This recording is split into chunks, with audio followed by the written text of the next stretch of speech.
Hello and welcome to the Tar Heel Teachers Book Club. I'm Marlo Artist. The Tar Heel Teachers Book Club is our monthly opportunity to discuss great books.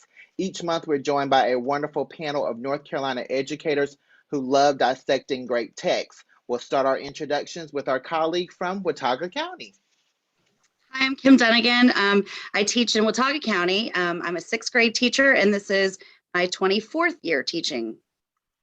Glad to have you here, Kim. Thank you. Hello, I'm Kelly Poquette. I'm the 2021 Burroughs Welcome Fund Piedmont Triad Region Teacher of the Year, and I'm a K-5 music educator in Alamance County, and I would love to connect with you on Twitter. My handle is @KA_Poquette. Hi, I'm Pamela Sands. I'm a former media coordinator and current digital learning facilitator. I'm the two-time North Carolina School Library Media Association's Media Coordinator of the Year, and you can find me on Twitter @LivingPamtastic. Hi, my name is Amy Tart, and I teach fourth grade ELA and social studies at Clinton City Schools. You can follow me on Twitter @CartsForScholars. Hello, I'm Tanner Serafini, and I am a fourth grade student at Sunset Avenue School. Tanner, glad to have you here. Thank you for joining us. Our October 2021 Tar Heel Teachers Book Club selection is Ground Zero by Alan Gratz. Be sure to share your thoughts on Twitter by using our hashtag THT Book Club. Ground Zero is the story of the past and the present of 9/11 and the U.S. War on Terror, told using two different narratives. In the first narrative, it's September 11, 2001, and we see that tragic day unfold through Brandon's eyes, essentially. And in the second narrative, it is September 11, 2019, and we see how that day unfolds for Rashmina, a girl in Afghanistan who has grown up in the aftermath of 9/11. So where should we start with Ground Zero? Because there's so much for us to talk about.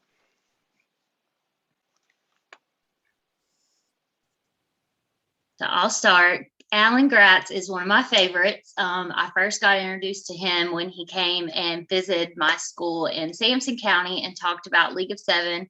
And I kind of fell in love with his books there. I think he is such a good historical fiction novelist and really does such a good job at tying in events from our past with kids currently. And so definitely 9/11, I think it was a hard one to read just because it brought a lot back, but I think it does such a good job at making it real for students, especially ones that they weren't alive in that time. Mm-hmm. And I'm going to follow with what you said, Amy.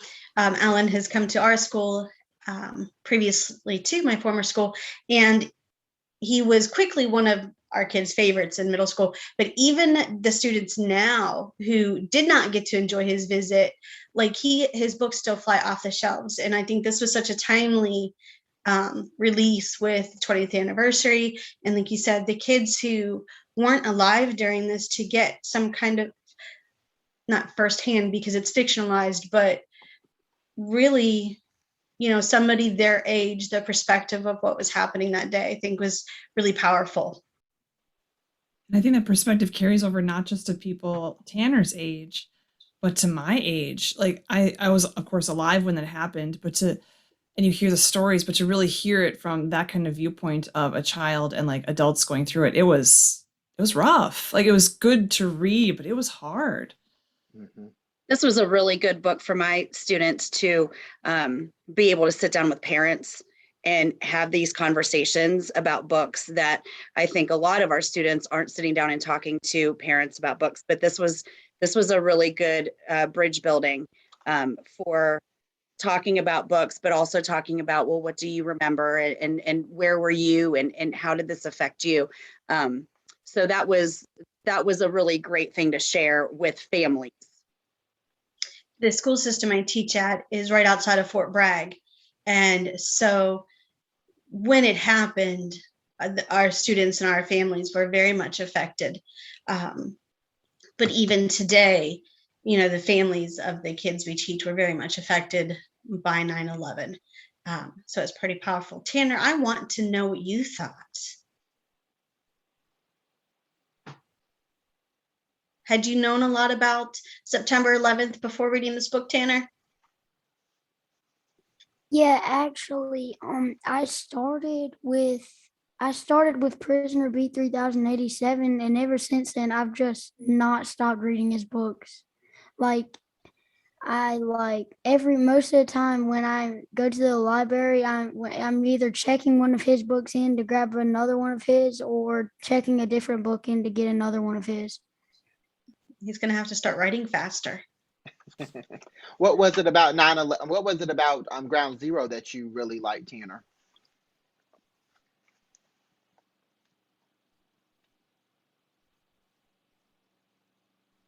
Tanner, you can unmute yourself again. What did you think of this book, of the Ground Zero book? So in the Ground Zero book, my favorite part was probably at the end when Rashmina, however you say her name, figured out that Taz was actually Brandon. Mm-hmm. And that just hit me. I was like, wow. That was a good Did connection. you expect that at all? Did you see that coming? No, I did not see that coming at all. Didn't either, Tanner. I'm right I probably with you, was Tanner. about halfway in the book when I started to figure it out, only because of the way that Alan bridged the two chapters together so cohesively. Like every time you read something, there was some type of parallel in the other chapter. And so I'm like, Brandon is Taz and Taz is Brandon. Like that's when I started to figure it out. And then when it was revealed, I'm thinking, that makes a lot of sense. So if you go through something that tragic, you would want to see what you could do to be part of the solution or be able to, contribute in a positive way when you go through something so life-changing, I would think. Yeah, I'm like you, Marlo. I knew that there was going to be some sort of connection. And I thought it was really neat, though, throughout the chapters, like when Brandon saw the helicopter, then she saw a helicopter, and there was all these little hidden parallels that I was like, wait a second, there's that and there's that. But I didn't put it together at all until he picked up the Tasmanian devil at the mall. And then I was like, I didn't see that one coming. He snuck that one in there on me. And I didn't understand that they were, because I don't like to read anything about a book before I read it.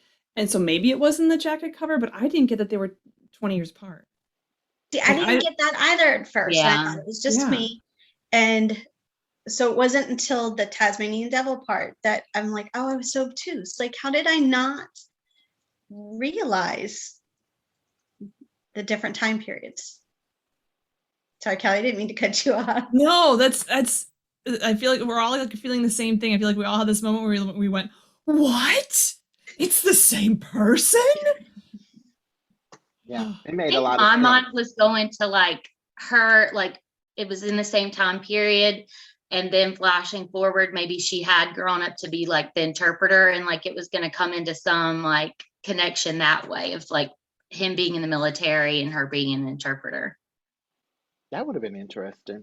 I thought, speaking of the interpreter, Miriam, I thought she was a brief character in the book, but really powerful for Rashmina because the representation matters, that you're able to see another option because, her mom had one experience, the grandma had one experience, being women growing up in Afghanistan, depending on who was, in control of their government. They had different experiences. So for her to be able to see somebody else who didn't fit into the same role that everybody else had, I thought that was really powerful for Rashmina. And Miriam had that really pivotal contribution, even though she was in the book for a short amount of time. I think it was important to see how it's kind of gone backwards. They had been so much, her grandmother had so many more freedoms than Rashmina had. And you would think, you know, like over the course of years, it would have been the opposite. So I have a question for the group, but I'd really love, Tanner, I'd love for you to answer this question first because I want to know what you're thinking because I think you have an awesome brain. What character did you either like the most or dislike the most, Tanner?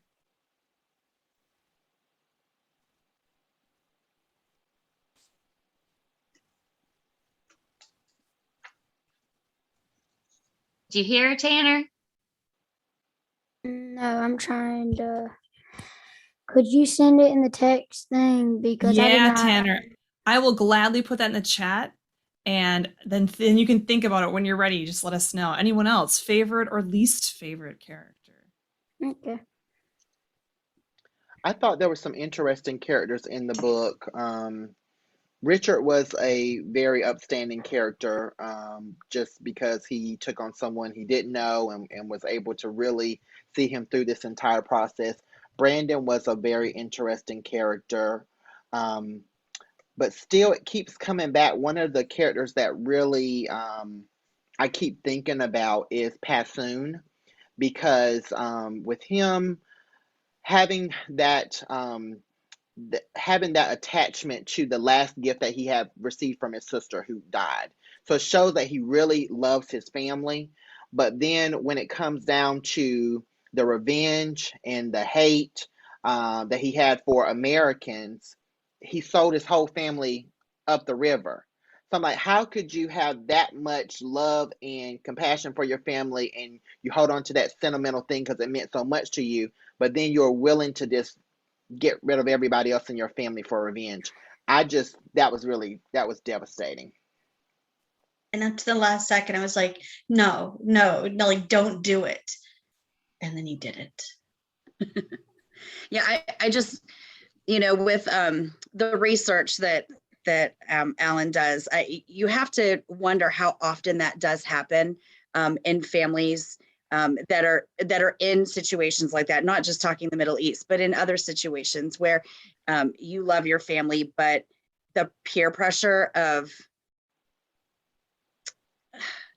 just trying to fit in and be in with the group. And I think that was part of the whole Taliban. He wanted to be like the older boys, and that was just heartbreaking. Mm-hmm. So Tanner, you said that you really liked Brandon. What else did you like about Brandon, and what did you think about her brother and what happened with that? So I thought that Brandon was probably my favorite character because he was having to be so brave when he parted with his dad, and when the plane hit a building, he was having to like find other survivors that he knew, that he thought that he could trust. And then he found, I forgot his name. Richard? Richard. And then he went through all of his hard times with Richard, and then he found out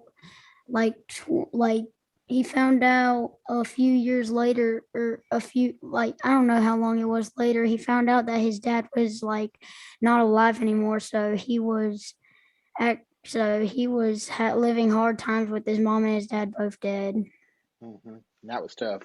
I mean, for him to not only his dad losing his dad in 9/11, but he had already lost his mom to cancer too. So that's another reason why you just kind of wonder what type of really therapy that Brandon was able to get access to, because he had a lot of trauma that he had to deal with. And then when he got to Afghanistan, he also was injured. So then you're dealing with that post-traumatic experience as well. So he's gone through a lot in his life. Brandon has. And didn't Brandon's character, didn't he say he'd been in Afghanistan for about 10 years, like a very either multiple or extended tours as well? Mm-hmm. So let me ask what you all think. of course, again, I was cursing Alan Gratz when Brandon's dad died and that tower fell. But in honoring his dad and his life, but then also in honoring Richard, how did you feel about him changing his name? I didn't like that personally. That was something that was really just hard. I'm thinking, your dad's not here. Maybe you could have had a hyphenated name, or you're still a part of the family. You don't necessarily have to change your name. I just didn't. I personally didn't like it because his dad and his mom both were gone. I'm thinking you need to kind of keep that Chavez legacy going in some way. Now, obviously, from the writing point of view, had his uniform said Chavez from the beginning, we would have known everything. But yeah, I was with you, Marlo. I was saddened a little bit by that. I wanted him to have a hyphenated or, honor both of them. And Brandon was 9 in the book? Mm-hmm. Yeah. He was fine. That was a lot to go through as a 9-year-old. I mean, I just kept thinking about his perspective on things, that he was very mature for his age. And I guess if you're in a situation like that, maybe you would have to just step up and be mature and figure things out. But I just noticed that, how mature he was throughout the book on things that he was able to handle. Well, I think anytime you experience some kind of loss as traumatic as Brandon did when he was young, with the loss of his mom, I think you kind of step up and mature a lot faster than maybe some of your classmates and peers who haven't experienced. Mm-hmm. I also talk to my kids about being sort of city wise. We live in Watauga County. We certainly don't have public transportation in the same way that this child was used to, riding to school and making those kinds of day-to-day decisions like that. So we were talking about things like when he got out of the elevator and he went by himself to try to find other people. I'm dealing with 6th graders who are, older than him. And they were like, no way, there's no way I could never do that. I'm like, but you don't know because you're not in that situation. But we did talk about how, kids that go to school in Manhattan, they don't live next door. They have to take buses and trains and all of these things by themselves. And so that was an interesting conversation to have with kids who don't live in a city, have probably never visited a city. So that was interesting. Mm-hmm. That is a good point, Kim. What did you guys think about the final ending, like that last page? You got me wondering, Amy. Oh yeah, where like she sees Pasquale and like she's like he like waves and then she's like, "Come on, Dad, I found a different way." Well, honestly, when you make a decision like that, it's kind of a point of no return. I mean, when you literally unleash terrorists on your entire village and your entire family, it's really hard to try to reconcile that and welcome you back into the fold. And I know the whole thing in the book was forgiveness versus revenge and providing refuge and things, but he made a decision, and I know the influence of the Taliban and peer pressure, that really played a big part of it. But it's like you definitely not going to be forgiven and accepted on the same day. Now, years down the road, there might be a different situation, but not today. Did it say how old the twins were? 11. 11. Okay. I couldn't remember if it was the exact. I mean, I think both characters, both sides of it, they had to grow up very, very fast. Brandon through his mom dying, and, you can tell through his character, he's mature for his age, like Tanner said, to go through what he's going through and still be helping people along the way. And then, she's grown up in war and seeing that. So I think that definitely was a way that they kind of brought out their true colors and what they've been through in their experiences. One of my OMG scenes, go ahead, Kelly. Oh, one thing that I don't know if I want to say I'm glad that Brandon went with his dad on the day of 9/11, but if he hadn't, he wouldn't have had those final phone calls with him and those final bits of connection with his dad. And I honestly wonder if maybe his dad would have said, when I get home, we'll talk about this or something like that. And so like things got resolved with him and his fight at school. And like, he never said, I love you directly back to his dad, but he heard his dad say it. Like, and So that was really meaningful, even though it was also gut wrenching at the same time. Those phone calls, oh, they were hard. They were hard. Marla, what were you Especially going to that, ask? especially that last one. That last Yeah. phone call where his dad stayed up there where everybody else had went down to the 106th floor, and he was still on 107 because he knew that Brandon was going to call him. That was just like a OMG moment for me. Another one, when Amy was just talking about Passoon and Reshmina, was when Passoon actually slapped his sister, Yeah. because she was telling him, you're just really a little boy trying to pretend to be a man, and how that really infuriated him. And then he ended up getting physical. That was also a turning point. I think Alan wrote in the book that the worm is a snake. And I think that was the moment where like I felt like the loss of hope for him. Yeah. You know, you want to see the good in him, you want to see him make the right decisions. And I think when he slapped his sister, that was kind of it. So if there was let's say Alan Gratz came out with another book that expanded on one of the two characters or one of the two areas, I personally would want to learn more about the Afghanistan thing, because I think I learned a ton about how is life lived there, because I just don't know. I've never been to Afghanistan. What about y'all? Would you want to learn more about like Brandon's path? Would you want to learn more about Rashmina and how she is living in Afghanistan? Which one do you want to know more about? I agree with you on that.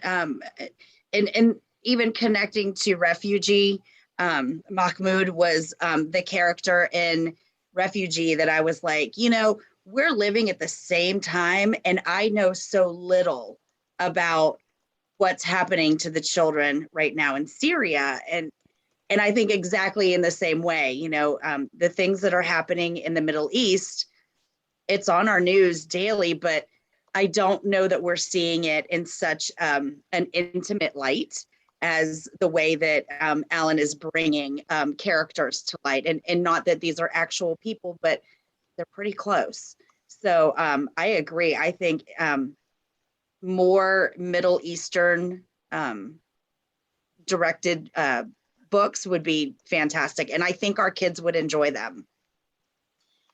Being that we do live right outside of a military community or within, like our families, our militaries, our parents are soldiers, our friends, my family. So I feel like I know Brandon's story. I kind of see where it goes and how that plays out. But I want to know Rashmina's story. She was so fascinated with Miriam, and that there is another way for her. There are opportunities. And even though she doesn't want to follow Miriam's footsteps exactly, obviously, and work for the Americans, like I want to see how Rashmina finds her opportunities, because I don't think she's going to be a girl who is satisfied being married off at 16 and settling down to an older gentleman. Like I think she's going to find a way. I just want to know what that path is for her. I would like to learn more about the part where like how Brandon grew up after his dad was like not with him anymore. I want to like learn more about how how Richard treated him, and like if they were good together, if Brandon, like how he thought about joining the army and stuff like that. And too, in his relationship with Richard's kids, did they treat him like a brother coming into the family? It's an excellent point, Tanner. That is a good point. I would like to know how he made that decision to join the army as well. I think that would be very interesting. Um, that's a good point. Another part that was so just like just so much part of the book, you just felt like you were in the book, and it was so graphic, was whenever they were in the elevator and they had that blue flame coming down, and then the Oh, that lady made that decision to come out of the elevator. Oh my, that was just like, I couldn't believe that. That was rough. I know Yeah, she go Tanner. I agree with that because like I don't know, I would probably make the decision to get out because you probably have a better chance of surviving from severe burns than falling down to the bottom floor on an elevator. You're right. I mean, if you don't have good choices, I mean, you got two bad choices, but that is the best choice out of the choices that you have available. You're right about that. I really liked the parallels between like um, her talking about, you know, the different, like, how do I say this? Like the different mindsets that they go through in her culture. Like if somebody wrongs you, then you wrong them back, even if it's, you know, 1,000 year later. Or if somebody asks for help, then you always also help them. And I think that Taz's storyline goes right along with that. You know, he was wrong, so he felt like he needed to join the military to go through with that. But also, you know, here's these Afghans that are asking for help. And I think that he really felt that call as well to help them. So I definitely saw some parallels there as well that I thought was really neat. That sense of hospitality, that and how she thought enough to say, "Follow my voice," and like and they walked Yeah. slowly. Like how sharp is that to think of to do that, and to make it look like she wasn't doing it, but she really was. And like I didn't realize, and I hope that that is something that is truly happening, and I would love to see it happen more across the world. That that sense of hospitality, that sense of helping and assisting, even if it may not be, it may be your enemy. Like that just kind of blew my mind, honestly. That there was like, okay, you're in our house, this is what it is, and I was like, wow, that's great and scary. But then to feel guilty about it because of the aftermath, then she had to carry that guilt because she kept thinking, if I had not done that and extended that grace to Taz, then my whole village would not be in jeopardy right now. So I think Alan said over and over in the book, choosing what's right versus choosing what's easy. Mhm. And I like that her father was very much on the same page as she is. He asked you for help. He's here. We're going to help him. And he never wavered from that, even when it was hard and even when his son left. You know, he was committed to his hospitality and his refuge for that man. Because there was so much parallel in the book, I was just holding my breath to find out if he was going to continue to be alive. After, we really definitively knew that Brandon's dad was not alive, I'm thinking, well, is her dad going to make it? Is he going to make it back Yeah. to his family? And so that was probably just a handful of good moments in the book where, okay, we had a pleasant surprise when he was able to make it back. I loved how the book went from it just kept me drawn in because it was like one character, the Brandon, Rashmina, Brandon, and it kept going back and forth, and I loved that. It just really kept me very interested in it. Yeah, I definitely think that makes it a hard one to put down, hearing it from the different perspectives. And I think that's such a good lesson for all of us to learn that, you know, there's different perspectives. You know, there's your right isn't somebody else's right. And I absolutely love that about the book. Tanner, I want to ask you that because I have students who, have read every Alan Gratz book just like you. And some of them had a hard time at the beginning because he does write one character and then the next, and then one character and then the next. But some kids just eat that up. They just think that it's super exciting because he's leaving us with lots of cliffhangers. Was that easy for you to start reading his books, or was that something that you needed to get used to?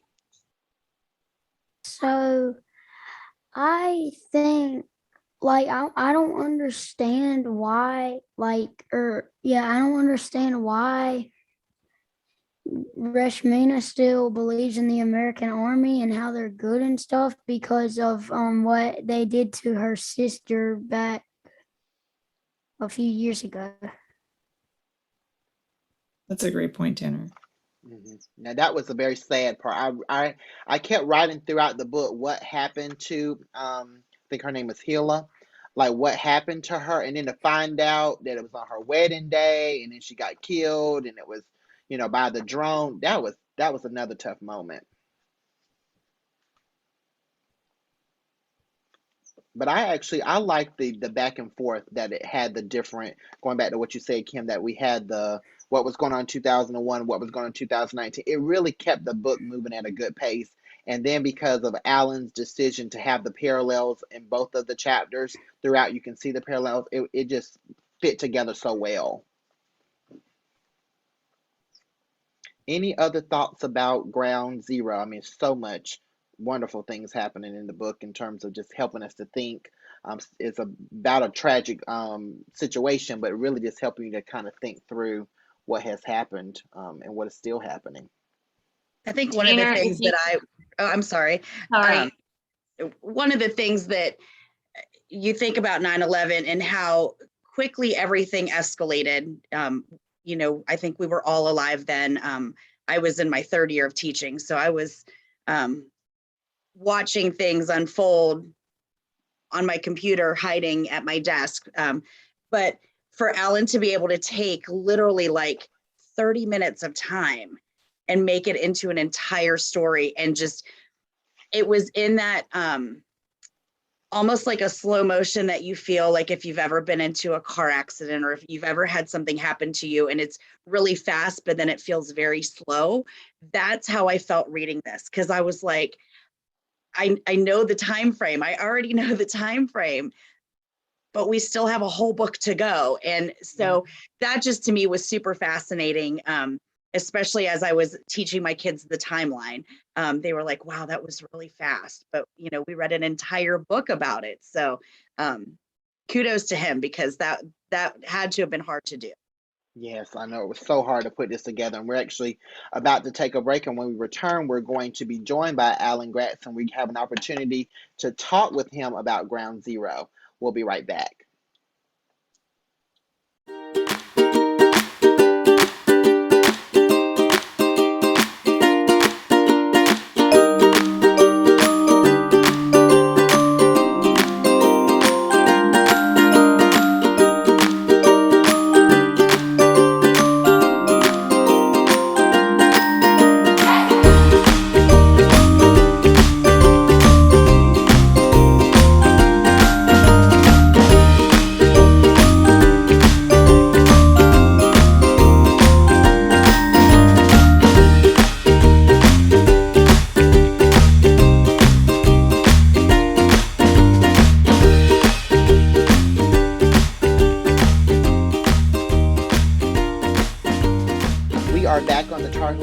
Book Club, and we are now being joined by Alan Gratz, #1 New York Times bestselling author of nearly 30 titles, including his latest book, Ground Zero, which was released in commemoration of the 20th anniversary of the 9/11 terrorist attacks.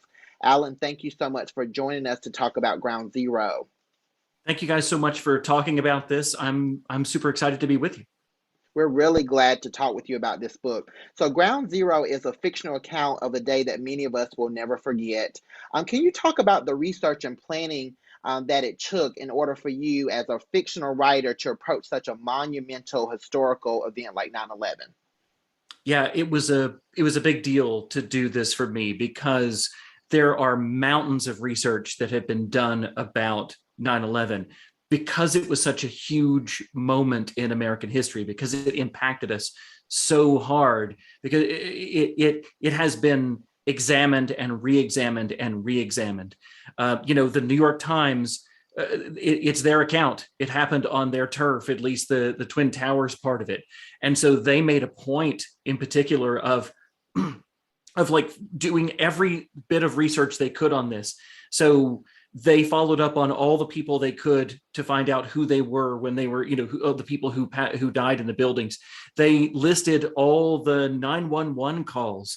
Like, I read through all the real 911 calls from the people who were inside the buildings. They talked to people who didn't call 911. Some people didn't call 911. They called their family, and they talked to those family members and found out what those victims said to them before they died. There are books and books, there are documentaries, there are newspaper and magazine articles. And so part of my real trouble was, how do I distill all of this into one 275-page book? And not even that, because this is, of course, just half the story. The other half of it is Rashmina. So you figure that I'm really doing, like like close to 140, 130 pages per kid. And so I have to try and find a way to get that whole story in there and all that stuff. There were so many things I read about that happened on 9/11 that I just couldn't get in the book for pace, for space issues.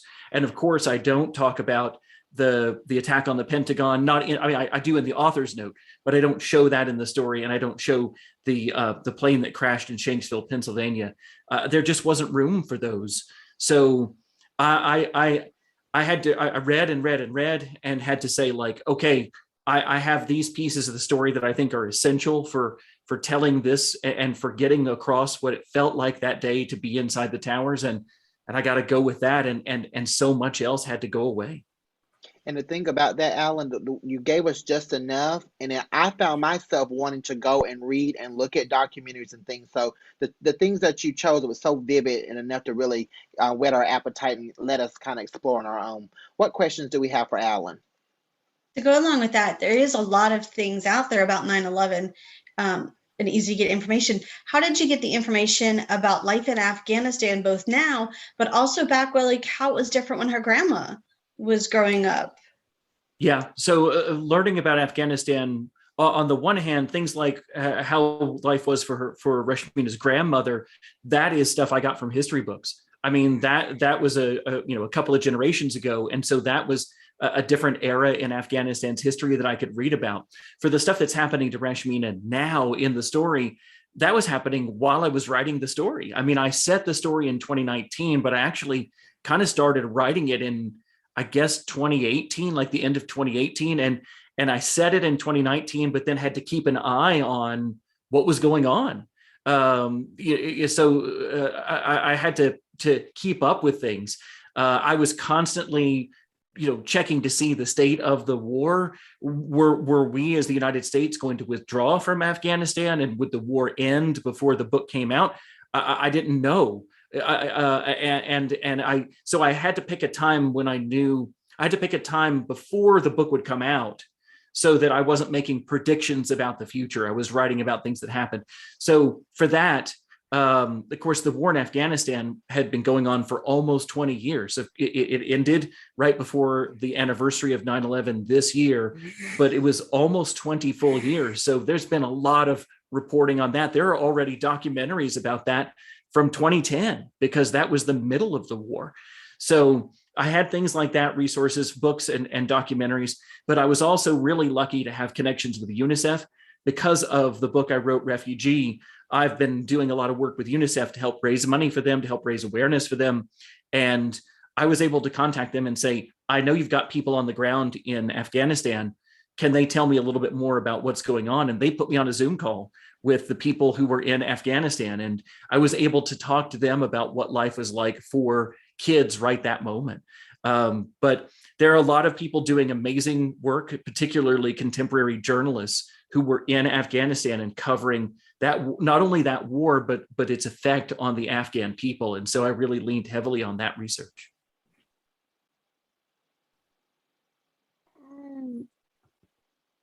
I have a question about how do you end up figuring out what the names are gonna be and what role they're gonna play in the book? That's a great question, Tanner. Thanks for reading it. And thanks for reading all my books. I heard you said that you read a bunch of them. I appreciate you being a fan. So names are really hard, because on the one hand, I always feel tempted to name a character after who they are, like what their personality is, but that's not really the way it works in real life. Like in a fantasy novel, you can get away with that because it's kind of fun and it's tricky. But in real life, we're given a name, and then we usually grow up and become whoever we're going to grow up and be. And our name doesn't necessarily have to match who we become, right?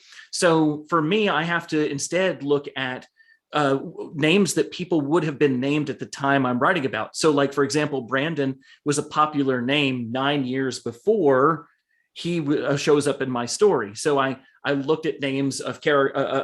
I go back to census records from countries like the United States, and I'll look at popular names. And I don't always pick like the number one popular name, but I'll look for a name that I think is fairly common that somebody might have named their kid.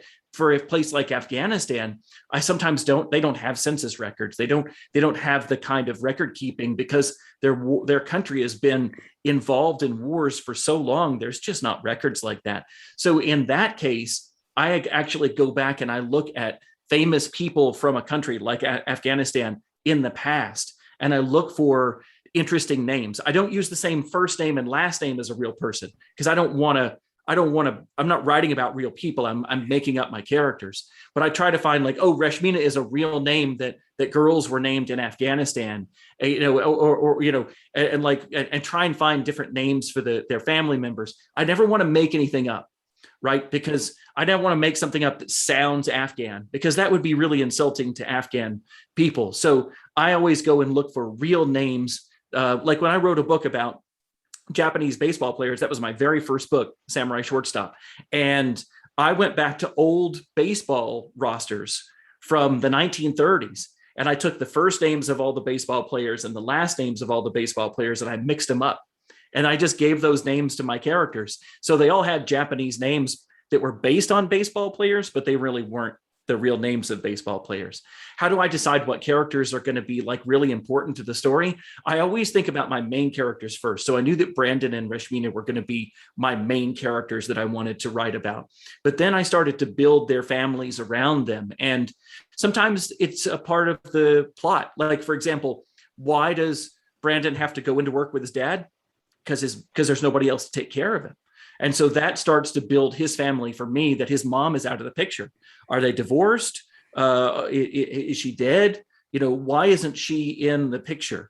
And then I'm like, well, do I want Brandon to end up with her at the end of the story? Or do I want him to end up with Richard so that I get that different last name in there? And you guys are totally right. I totally did it so I could hide the fact that he was Brandon Chavez. So I decide, well, then the mom needs to be dead because I want him to end up with Richard. So like a lot of the stuff is me sort of saying, what do I want to have happen and what's realistic that could happen here? And then building it out like that.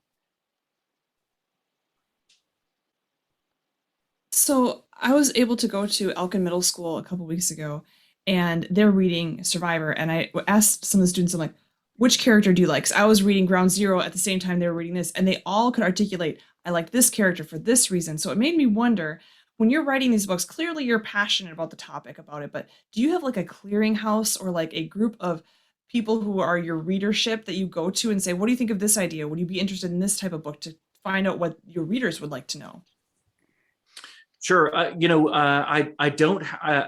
used to do a lot of school visits. AB and Pam know that I've done a lot of school visits. I've been to their schools in particular. I used to do school visits all over North Carolina and all over the country, and I would talk to lots and lots of young readers.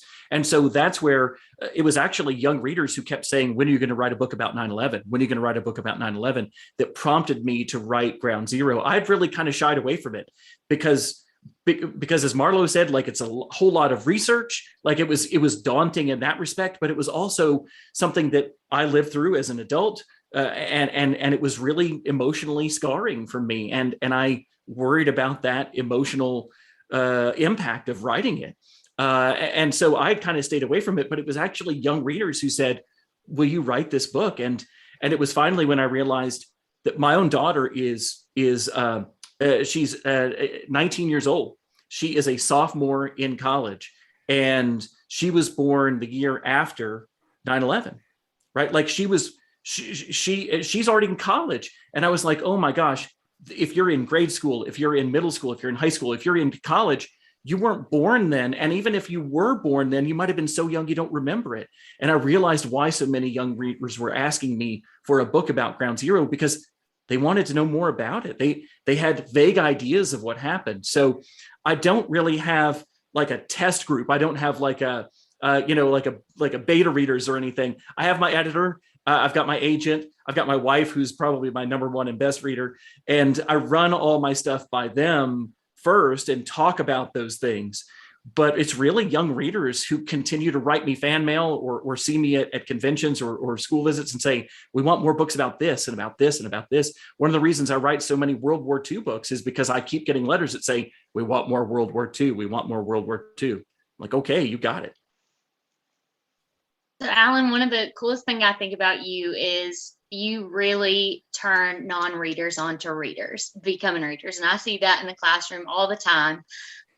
When I mentioned the book to Tanner, like it was because I saw a bunch of the kids carrying around your books. I'm like, Tanner, would you want to do this? And his eyes lit up like, oh my gosh, it's a celebrity. Like I could have had him on the phone with Beyonce, I think, and he would have been just as excited. So Not quite, not the same. the Beyonce of historical fiction. No, Right, So what is your favorite thing about, what made you want to write young adult novels, and what do you hope children get from your books when you read them? Sure. When I knew I wanted to be a writer since I was a little kid, and I went to the University of Tennessee to study creative writing. I grew up in Knoxville, Tennessee. I now live in Asheville, so I'm in state with you guys. But I knew I wanted to be a writer, but I wasn't sure what I was going to write. Was I going to be a journalist? Was I going to write creatively? Was I going to do fiction? Pretty early on, I started to go toward fiction, but then was I going to write movies or TV shows or comic books or plays or books? I'm interested in all those things, and I've tried my hand at all those things. And it was really, I guess it was the late 1990s. And my wife was the book and toy buyer for a group of independent bookstores. And she started bringing home, I was doing a different job. And she started bringing home all these amazing books. Philip Pullman's Golden Compass came out then, and Laurie Halse Anderson's Speak came out. And she brought these home, and she was like, read this. These are so good. And I saw what was going on in middle grade and young adult fiction. It was like this golden age. We're in a golden age. If there's anything you're interested in, I guarantee you can go to one of these librarians and you can find it. Like there is a book out there, whatever it is that you're really interested in as a reader, you can find it in middle grade and YA. We've got such a great selection now. And I wanted to be a part of that. So I put all those other things aside and I said, I'm going to focus on writing for young readers.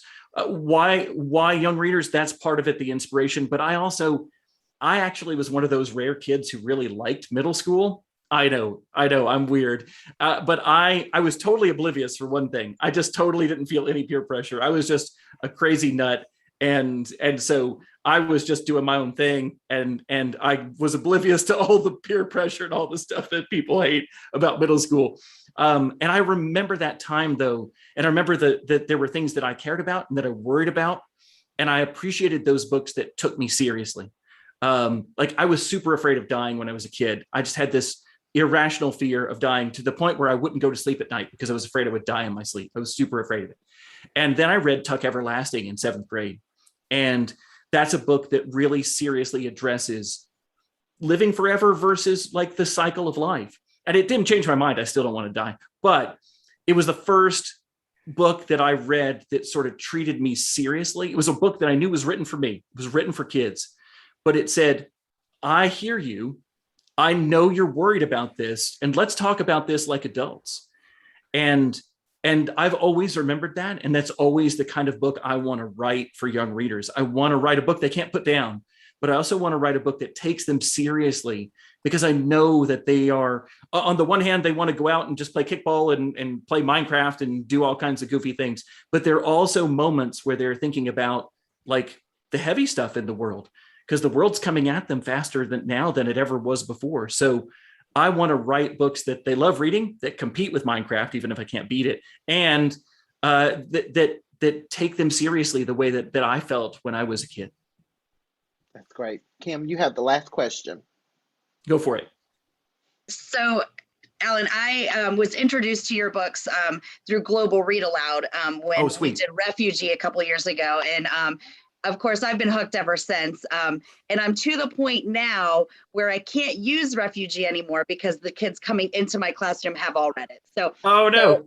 So, welcome Ground Zero, because now this is the new one. So thank you for continuing to do that. But I'm curious, you focus around really big historical events. Is there one that's kind of burning in the back of your brain right now? Is there something within the last 20, 30 years that has happened that you're like, this might be the next one I tackle? Sure. Well, I can tell you guys what I'm working on right now. And that's kind of all those note cards that are up there on the board is all the new book I'm working on right now. So it is pretty recent. it's climate change. So one of the big things that I've wanted to tackle and that people have asked me to write about for a long time is climate change. It's something we've been dealing with for a long time. It's getting worse and worse and worse, sort of exponentially. And I was always reluctant to tackle it only because I didn't know how to tell a story that got across the science and the warning of it versus the action and adventure of just survival. Like, and it's the same kind of thing that I had with Ground Zero. How do I balance like a message with just the action and adventure of the survival part of the story? But right now I'm working on a story. It's called 2 Degrees. That's the tentative name for it. We'll find out. Titles change, but this would come out in fall of next year. And it's the story right now of 3 different kids, a girl surviving a hurricane in Florida, a girl surviving wildfires in California, and 2 boys surviving polar bears in Churchill, Manitoba. The polar bears can't go out on the ice when the ice isn't forming, and because it's not cold enough. So they're coming inland to the towns and looking for snacks. So anyway, it's a way for me to talk about all 3 of those different regions and those different weather events, but also trying to get some weather stuff in there, the global part of global warming, of climate change in there as well. So that's the book I was revising this morning. That'll be next. I'm interested in writing about Pearl Harbor. A lot of kids have asked me about Pearl Harbor. That may be what's next in the pipeline. Depends. That would be a book for 2023. So I've got a little time, a little bit. I still have to start thinking about that pretty soon. But there's a few things like that. I really would like to write something about the Capitol invasion that happened earlier this year. And incredibly, it feels like it was a long time ago, but the Capitol invasion was just January of 2021. And I even pitched a book idea about that to my editor, but we thought it was too early. And I only mean it in the sense that we really don't know everything about what happened yet. There's still investigations going on into what happened and who was responsible and that sort of thing. So that may be something that it's something I'd like to write about. White supremacy is a big deal in the United States, and I think is the biggest terrorist threat that we face. And gosh, I might be the person who should write that book. So that's something I'm looking at, how I can handle that, what I write about, whether it's the Capitol invasion or if it's like the Oklahoma City bombing or something like that wrapped into it, because they're all connected in a way. That's something I'm still playing around with, but that's just a few things. And one thing that's totally fun, but I would love to tell you guys about, I know I've gone over my 15 minutes, sorry. Okay. I have another book coming out next year besides 2 Degrees, and it is a Captain America graphic novel. I'm pretty excited about this. It's Captain America for middle school. So it is Captain America and Bucky in World War II fighting the Nazis. And it's called Captain America, the Ghost Army. In World War II, there was a real unit called the Ghost Army that fought for the United States. And their job was to trick the Nazis into thinking we had more soldiers or more tanks or more planes than we really did. So they built inflatable tanks. They recorded the sound effects of troops on the move. They put out fake tents and fake laundry to make the Nazis think we had more soldiers than we really did. And they were called the Ghost Army because they really were just a very small group of creative people who were supposed to represent a much larger army than they really had. So Cap and Bucky fight alongside the Ghost Army. And of course, because it's a superhero comic, the Nazis are raising ghosts and using them as soldiers. So there's a literal ghost army on the other side too. But I had a super fun time writing that. And that book, Captain America, the Ghost Army, will come out in August of next year. And then I'll probably have this 2 Degrees book come out in October, back to back. Wow. Yeah. We will be certainly ordering those books and picking up our copies, Alan. I mean, thank you so much for joining us. We really appreciate it. To stay up to date with Alan's work, please visit his website, alangratz.com. You can also follow him on Instagram at alan.gratz, and on Twitter, his handle is at alangratz. When we return, we'll discuss instructional strategies if you want to teach Ground Zero. We'll be right back.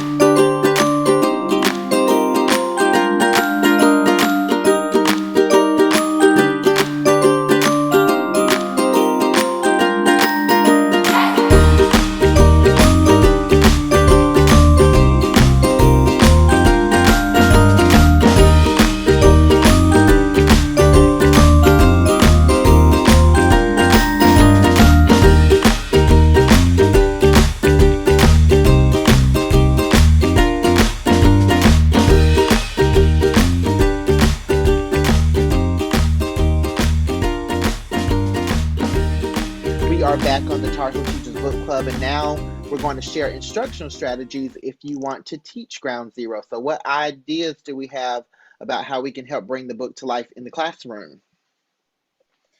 I want to ask Tanner a question, but I'm going to ask it. I want you to think about it and you can answer me later, okay? Because it's going to be kind of a hard question. Is that all right? Can you hear me, Tanner? Okay. So in your class, if your teacher is reading this book with you, like what kind of activity or project would you want to do for this book? I want you to think about it and you can answer me after you think about it a little bit, okay?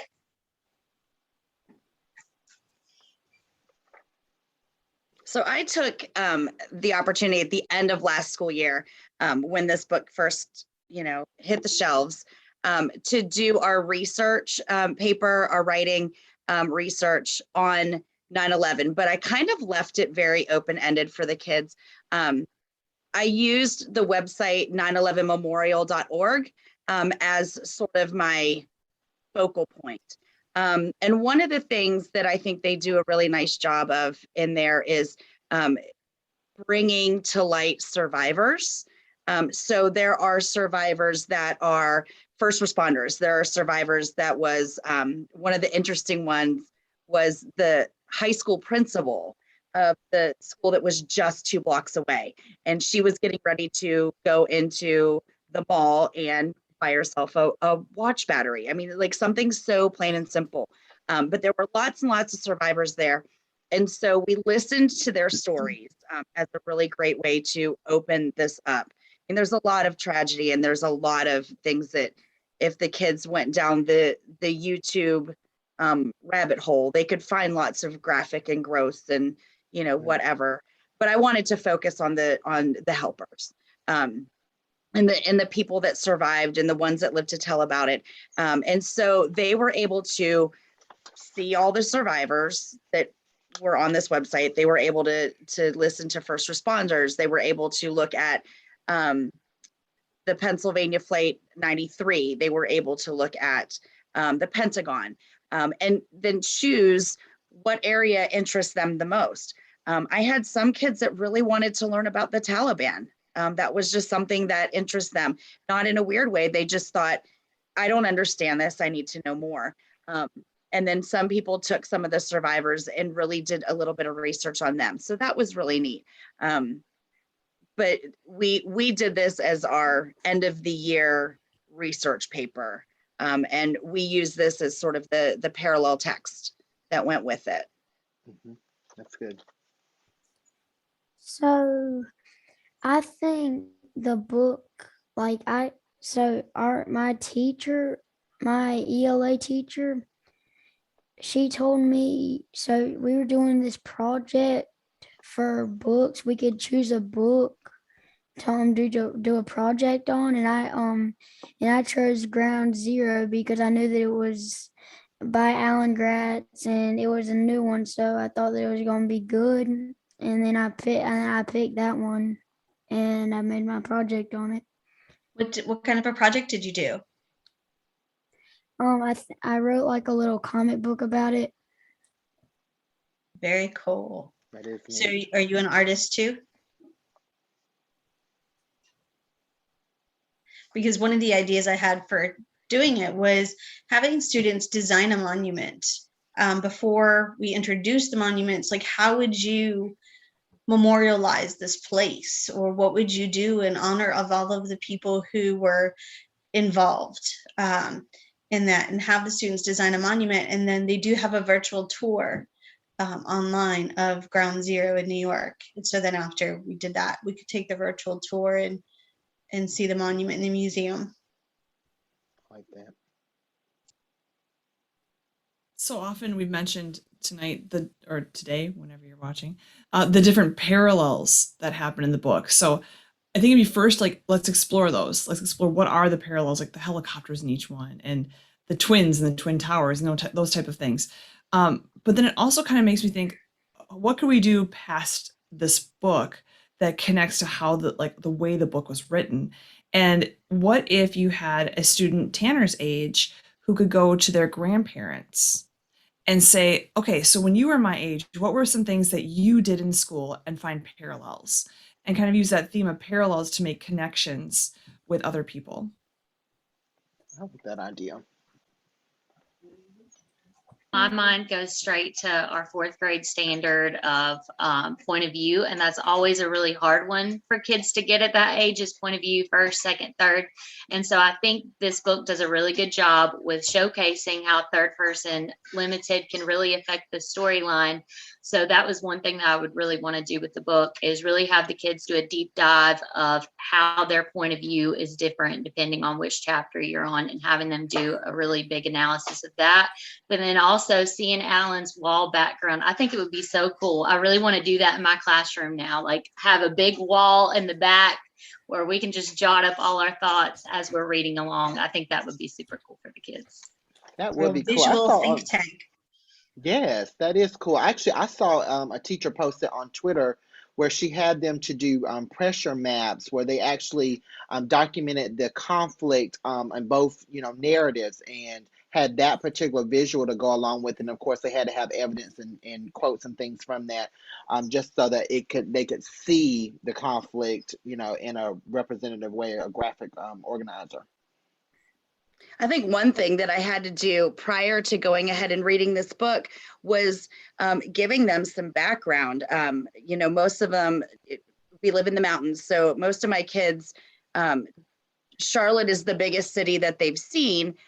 So the idea of Manhattan just really wasn't there for them, but to understand the elevator system and how there were certain floors that express elevators went straight to that floor, and just understanding, that the subways and if the kids had left that high school and they were running towards the river and trying to swim across to New Jersey, what does that even look like? Because, the boroughs, just understanding all of that. So there was a lot of piecing together that I had to put in place before we jumped into the book, because I really didn't want to have to stop in the moment and say, oh, let me explain that to you. So I did try to front load them with some New York thoughts so that they understood what they were talking about. But other than that, you just have to know your audience. Mm-hmm. And is that your project behind you? Yes, ma'am. Well, can we see it? All right, so right here, I wrote, this is the comic book that I did, and this is the front cover of it. Wow. Did you draw that? Yes, ma'am, I did, but I used the internet to you look up a picture, and then I used a ruler to draw it. Great job. Right here is the first page I did. It's pictures. It has a few words on it, not many. It was just explaining how he got suspended for why he had to go to work with his dad. Mm-hmm. And then this one is in the very beginning when they were when Brandon's dad was being brave and putting out the kitchen fire at Windows on the World. And then this is Brandon about to go down the elevator to go to that mall, that toy shop thing, to get the Wolverine claws. Mm-hmm. That's when he was in the elevator, and he was when the airplane actually hit the building. And right there is just a picture of the plane that hit the building right beside the building. That was when the woman had a plastic spoon or plastic fork or something like that. And then they were breaking through the wall into the bathroom to escape the elevator. Mm-hmm. So then they got out, and then he went upstairs to try and get to his back to his dad. And then he got to the floor, to one of the floors, and then the door would not open.